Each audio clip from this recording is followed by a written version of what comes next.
สำรองคริปโตของทรัมป์หมายความว่าอย่างไรสำหรับคุณและคริปโตค้นพบผลกระทบจากการประกาศสำรองคริปโตของทรัมป์และผลกระทบต่อตลาด Welcome back to the deep dive.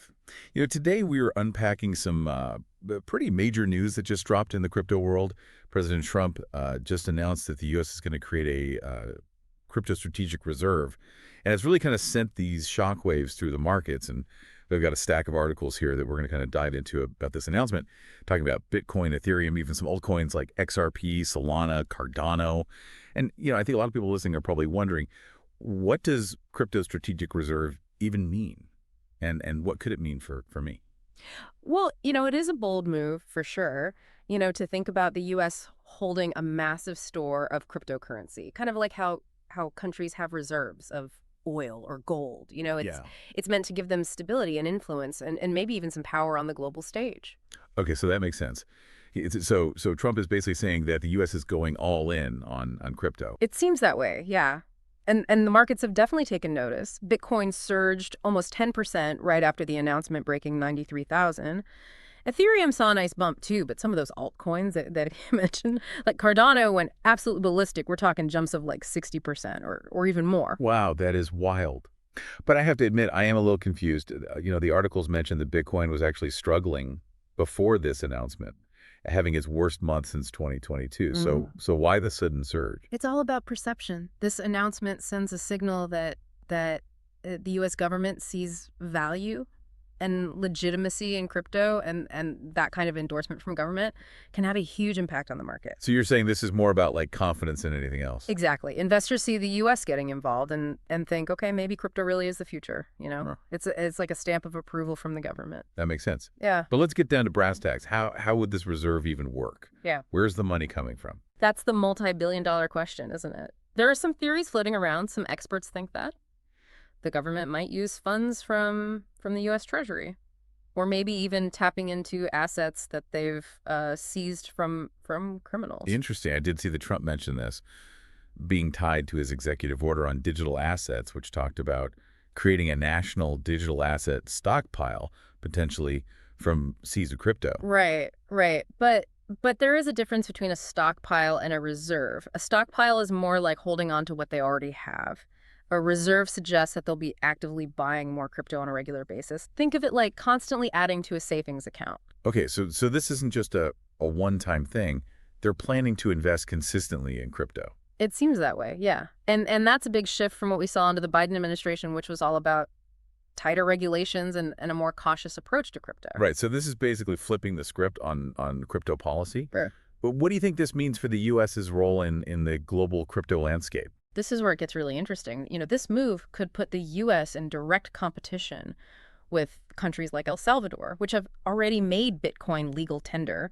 It's like they're trying to catch up and become the leader in this new financial world. So you're saying this could be a power play to make the U.S. the crypto capital of the world, like Trump claims. Exactly. But there are a lot of unanswered questions, How will other countries react? What will this mean for the dollar's dominance in global finance? Okay, so we've talked about the market's initial reaction, the possible funding and the political motivations behind this move. But let's bring it back to you, the listener. What does this actually mean for your wallet? Should you be rushing out to buy Bitcoin right now? Well, it's definitely a sign that crypto is becoming more mainstream and accepted by governments. But as with any investment, you shouldn't just jump on the bandwagon because of a single news announcement. Do your research and understand the risks involved before you invest in anything. That's a great point. But on the other hand, some people might argue that this is the perfect time to jump in while prices are rising and the market is hot. That's true. There's always that potential for short-term gains, but remember, crypto is still very volatile. What goes up can come down just as quickly. Okay, so proceed with caution, but it's definitely something to keep an eye on. Yeah. Now, what about the impact on the U.S. dollar?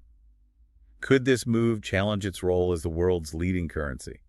That's a question that economists are grappling with right now. Some see this as a way for the U.S. to stay ahead of the curve in the global financial system, adapting to this new world of digital currencies. So it's like a way to ensure the U.S. dollar remains relevant, even if crypto takes off. Exactly. It's about evolving with the times. But others worry that embracing crypto could actually weaken the dollar's position in the long run. It's a complex issue with a lot of uncertainty. It definitely feels like the world of finance is changing right before our eyes. Yeah. And it's really exciting. It felt a little nerve-wracking to be a part of it. It's like watching a financial revolution unfold in real time. Now let's delve deeper into the potential risks and opportunities this crypto reserve could bring. One of the biggest risks, I think, as these articles highlight, is, what this could mean for the average person who might not even be invested in crypto yet. Could this impact things like inflation or even their retirement savings? Whoa, that's a thought. I hadn't even considered that angle. It's all connected. If the value of the dollar fluctuates wildly because of this move, it could have these ripple effects throughout the whole economy. That's a bit unsettling. But I guess any big change comes with risks, right? Yeah. What about the potential opportunities, though? The articles mentioned this could be like a catalyst for innovation and growth in the U.S. crypto industry. Absolutely. Think about it with the U.S. government throwing its weight behind crypto. It could attract more investment, more talent, and more companies to the space. We could see a whole new wave of blockchain technologies and applications emerging. So maybe this could lead to like more user-friendly crypto platforms or even new industries that we haven't even thought of yet. Exactly. It's like opening up a whole new frontier for innovation, but of course there's the flip side to that coin regulation. Right. The articles also brought up concerns about potential overregulation. Yeah, it's a delicate balance. Yeah. With the government more involved, we could see clearer guidelines for trading taxation and consumer protection, and that could make the crypto world more accessible and less risky for the average person. So regulation isn't necessarily a bad thing. Not at all. It could actually be beneficial, but it has to be done right. If regulations are too strict or stifle innovation, it could drive away, talented developers and entrepreneurs, hurting the U.S.'s position in the global crypto market. It's like they need to find that sweet spot between protecting people and letting the industry flourish. Exactly. It's a tightrope walk, for sure. Now, another thing to consider is a global impact. What if this move by the U.S. sets off a chain reaction? Oh, you mean like other countries rushing to establish their own crypto reserves? Yeah. That's kind of like a global crypto arms race? Exactly. It could lead to increased competition and even faster innovation as countries try to outdo each other in the crypto space. That's pretty mind-blowing. And it makes you wonder what it could mean for like the balance of power on the world stage. It's hard to predict, but this is definitely a game changer. Now let's zoom back in and look at the potential impact on stablecoins. Okay, so we've talked about how this crypto reserve could impact countries and even the average person, but the articles also mentioned stablecoins. How could this shake things up for them? Well, stablecoins are really interesting because, they're designed to be less volatile than other cryptocurrencies. They're usually pegged to the value of something stable, like the U.S. dollar. So they're kind of like a bridge between the traditional financial world and the Wild West of crypto. Exactly. And if the U.S. government is holding this massive reserve of cryptocurrency, it could lead to more stablecoins being backed by those reserves, which would theoretically make them even more stable. That makes sense. More backing equals more stability. It's almost like the government is vouching for them in a way. Do you think this could make stablecoins more appealing to businesses and everyday people? Absolutely. If people feel like stablecoins are safer and less risky, they might be more likely to use them for things like online purchases or even paying their bills. That's pretty exciting. It could really open up the possibilities for how we use crypto in our daily lives. It could be a game changer, for sure. Now, we can't talk about government involvement in crypto without mentioning the elephant in the room. Central bank digital currencies or CBDCs. Ah, yes, the digital yuan, the digital dollar, that whole debate. The articles touched on this, but I'll admit I'm still a bit fuzzy on the detail. Okay, well, think of CBDCs as digital versions of a country's existing currency. So instead of using physical cash or bank transfers, you'd have a digital form of the U.S. dollar or the Chinese yuan, controlled by the central bank. Okay, so it's like Venmo or Apple Pay, but backed and controlled by the government. You got it. And with countries all over the world exploring CBDCs, this move by the U.S. to create a crypto reserve could be seen as a way to stay competitive. It's like they're saying, hey, we're embracing the future of finance too. Exactly. It's a strategic play to maintain influence and leadership in a world where digital currencies are becoming more and more important.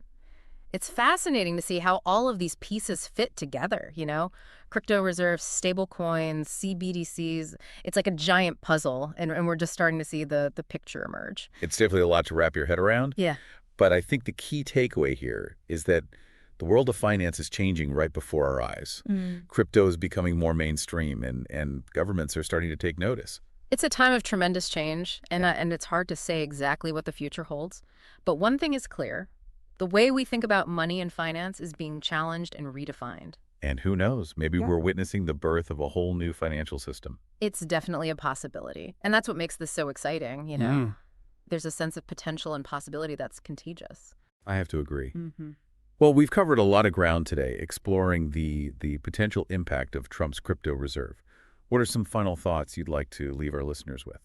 I think the most important thing is to stay informed and engaged, you know? The world of crypto is evolving rapidly, and it's crucial to keep up with the latest developments.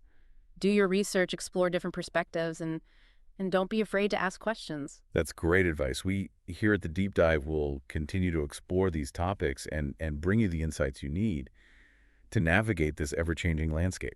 It's been a fascinating conversation. Always a pleasure to delve into these complex subjects with you. The pleasure was all mine. Yeah. And to our listeners, thank you for joining us on this deep dive into the world of crypto. Until next time, keep exploring, keep learning, and keep diving.